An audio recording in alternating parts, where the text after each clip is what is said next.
Yo, what's up? So, ngayong araw, tutuloy natin tong project natin sa XRM. So, bale, pangatlong linggo niya na dito. First week, ginawa natin is maintenance natin sa ng buo, shock, yung leg niya, tapos pininturan natin yung mugs. Second week, nagkabit tayo ng shifter. Yan. Yan siya. So, ngayong third week, gagawin natin ay papalitan natin tong brake master. Lalagay tayo ng Nissin. Tapos itong seat cover. Papalit tayo, papatabas natin tong seat cover nya. Tapos papalitan natin ng seat cover yan. Yan. Oo nga pala, pati nung first week yan, kabit din tayo ng ilaw. Yan. Tapos sa disc, tighten disc, tapos linis caliper, palit brake pad. Yan. So ito yung ikakabit nating pyesa nya.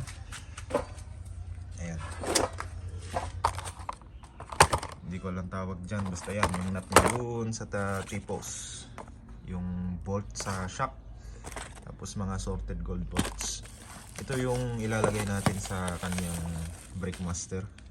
Ito, Nissin. Ayan. Diba? Ganda. So, bale, ayusin lang natin saglit kung nagarayan natin. Dami kasing nakaipit dito ngayon. Ayan, nalabas natin itong mga motor para maluwag tayo makagawa dito. Okay, so update na lang.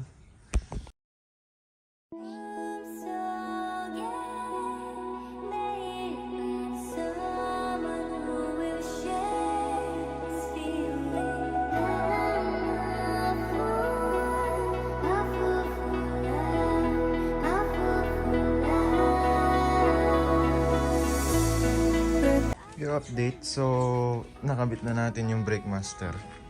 Yan, working na siya. So yung clutch holder, sinali ko na lang din, pero i-fix na lang natin ito mamaya para hindi gumagalaw. Ang habol ko kasi is pantay sila. Tapos yung sa lagay ng side mirror parehas din. Hindi katulad nito na ito, nakatutok lang siya dyan. Tapos ito, doon. Kaya parehas. Okay, so yan yung itsura niya. Yan. Mogi. Yung update, so bale bubugaan natin to ng pintura para magmukha siyang bago. Dudamay natin tong tapalodo.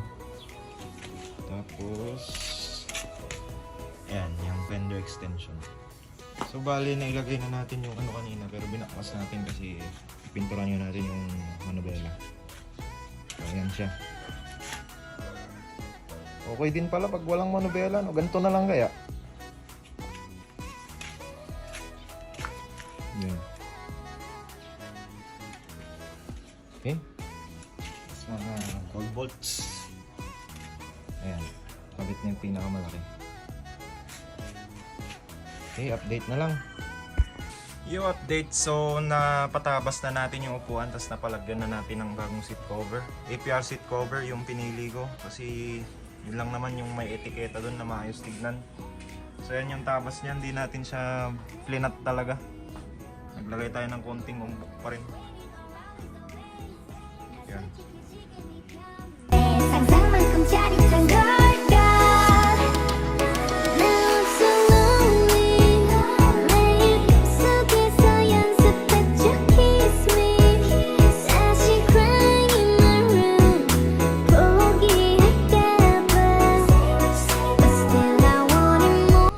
So may problema tayo, manit lang naman. Ito pumasok tong isa, madali lang. Itong isa ayaw niya pumasok. Malaki yata tong bunganga niya, kaya try nating grinderin to para lumiit. Try na lang natin siya dun sa kabila. Okay na tong isa, talagang ito lang. Siguro factory defect. Yung update, so yun. Nagawa na natin ng paraan, nagalit na natin. So bali, siguro i-lowered natin to konti. Siguro mga half inch para gumanda konti yung tayo niya. na hindi tatama dun sa handlebar. Okay, sige. Tuloy na natin. So, sisimulan na natin ang pagliliha. Lihain na natin ito. Itong handlebar, drop bar, tsaka itong chain cover. Okay. So, lihain na natin saglit.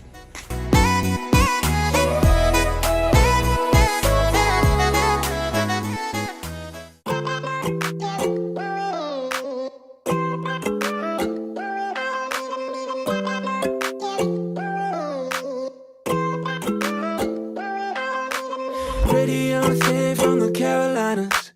Show me how you move, spinning like a vinyl. Oh, I got it going all type of ways. I don't even know just what to say. So ayan, tapos na natin siyang lihain. Bale, papatuyuin na lang natin yan. Saka natin bukan ng primer. Gagawin natin kulay dyan ay flat black. Yung update, so ayan, magbubuga na tayo ng pintura. Ganda ng panahon, tirik ang araw. So unahin natin ang primer. Okay. Time lapse ko na lang.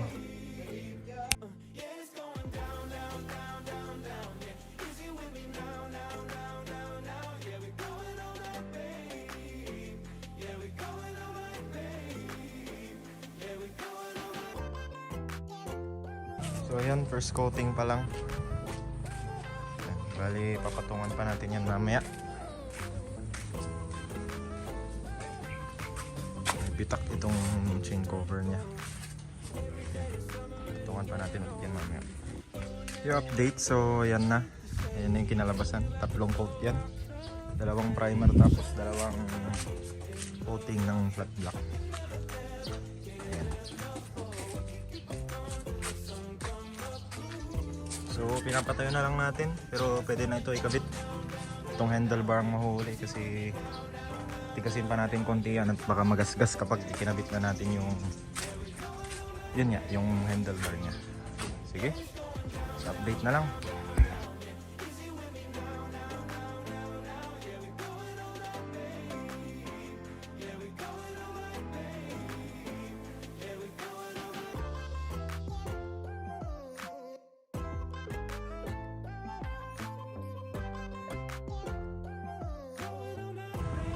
So ayan, nakabit na natin yung mga pininturahan natin kanina. Chain cover, hindi ko na ilalagay. Mas maganda siyang tignan. Yun, lumalabas yung mga gold chains kapag wala yung chain cover. Ito yung sa crankcase cover. Hindi na siya ganang luma tignan. Tapos ito yung fender extension. Drop bar.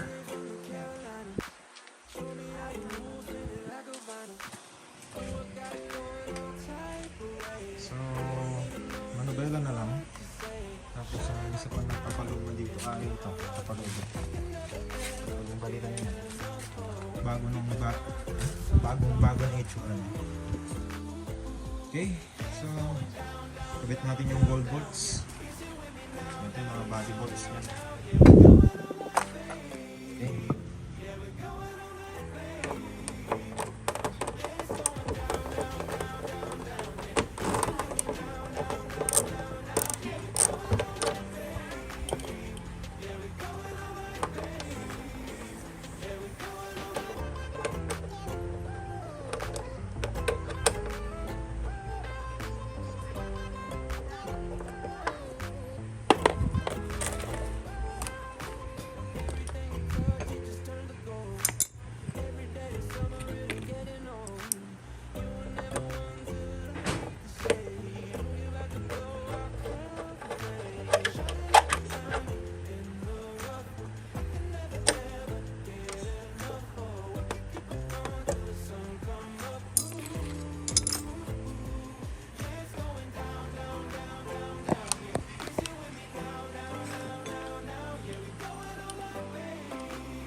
Ano isang nahulog. Yan.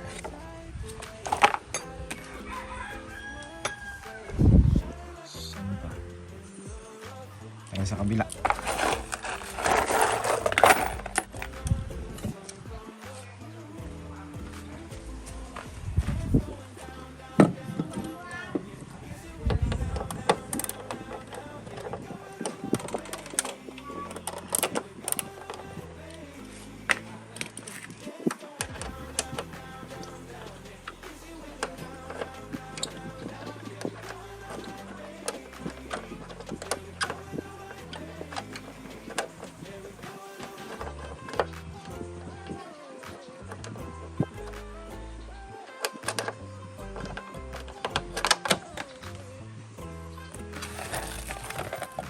Hirap mag-vlog ng isang kamay. So bali, na-jiggin ko na lang to. Pakita ko na lang sa inyo yung pagkatapos na makabit na lahat ng gold bolts. Yung update, so Sunday na. Ayan, naikabit na natin yung handlebar. Tapos yung gold bolts niya, yung itsura niya. So bali, kakabit na lang natin yan yung mga kakabit dyan. Tapos yung full wave natin ito. Bali, babaklasin natin yung kahan na yan. Tapos bubuksan natin ito. Tapos may gagawin tayo sa windings ng stator. Yan, papalit tayo ng full wave regulator para hindi na siya naglolobat. Naka LED kasi yung headlight na ito. Tapos naglagay pa ng laser gun. Tapos balak niya pa maglagay dito ng LED. Eh baka maglobat lalo. Kaya yan ang gagawin natin. So yan. Lagay na lang natin din. Bili tayo ng full wave regulator sa labas din. Bakusin na natin. Alright. Yung update. So ayan, nahinang na natin yung coil niya. Yung negative tapos yung yellow wire. So naka full wave na yan ano. So bali, wirings na lang natin tong regulator niya. Gagawin nating 5-pin regulator yung dating 4-pin. So after ma-wirings niyan, babalik na lang natin ito. Tapos naka full wave na siya. Babalik na lang natin yan. Ito, i-repaint na lang din natin. Gawin nating flat black. Okay? I-update. So natapos na natin pinturahan. Yan na siya. So bali, kakabit na lang natin. Tapos na rin yung wirings. Okay? Sarado na. Tapos na yan. I-update. Ayan, nakabit na natin yung magneto cover niya. So yan yung itsura. Okay, so try na lang natin ito mamaya. Test fire na natin, tapos check natin yung charging sa battery.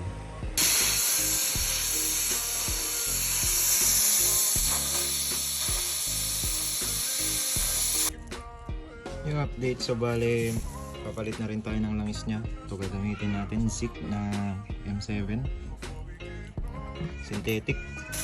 Tapos papalit din tayo ng battery. Ayan, gamit natin ang Motolite na 4L. Ayan. So sanin muna natin yung langis para maiwasan natin yung pag-start natin hindi sinasadya. Para if ever man na ma-start natin, at least may langis na yung makina niya. Okay?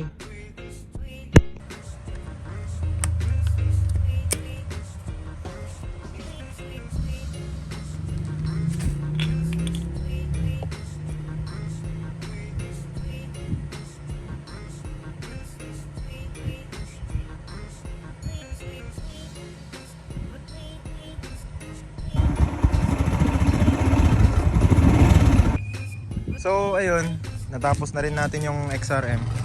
Pero meron pa tong week 4. Kasi meron pa tayong hindi nailagay yung ilaw dito sa panel.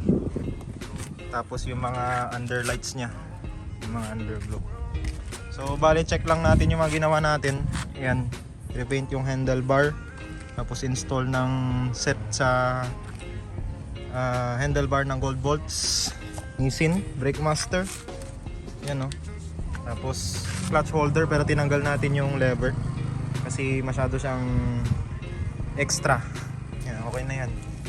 Tapos ang next project natin dito, ito, babalutin natin lahat to ng cover ng pang wirings. Siguro kuha tayo ng red black. Tapos ano pa ba? Ayan, repaint din sa grab bar. Tapos dito sa magneto side, So ayun. Okay na. So bale next week na lang ulit. Wala pa rin susi. So ayan. So gawa na lang tayo ng simpleng montage. Ooh, yeah, yeah, yeah, baby. No, no, no, no. We never said exclusive. I just promised you my time, and I'm giving it to you, babe.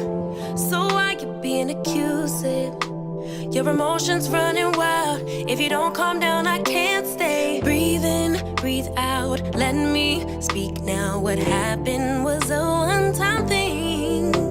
No bullshit, no lie. I swear I'll try to give you my everything.